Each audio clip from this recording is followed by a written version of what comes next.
If you want to turn off sync in Microsoft Edge, you're in the right place. In this quick tutorial, I'll show you exactly how to stop Edge from syncing your data and how to turn off specific sync items if you only want to disable certain parts like favorites, passwords, or history. This is a simple fix if you use more than one device, want more privacy, or just don't want your browser settings automatically carried over everywhere.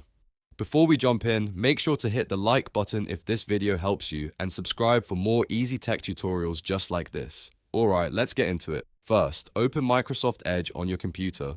Once the browser is open, look to the top right corner and click the three dot menu. This is where Edge keeps most of its main settings and controls. From the menu that appears, click Settings. That will open the full Edge settings page. On the left-hand side, you should see a list of categories. Click Profiles and then click Sync. This is the section that controls what information Edge shares across devices signed in with the same Microsoft account. If you only want to stop certain things from syncing, this is where you can do that. You'll see options like favorites, passwords, history, open tabs, extensions, and other browser data. Just toggle off the items you do not want Edge to sync anymore. For example, if you don't want your passwords syncing across devices, turn off passwords. If you don't want your browsing history shared, turn off history. If you want to stop syncing everything, keep turning off each item until all sync categories are disabled. Depending on your Edge version, you may also see an overall sync switch near the top.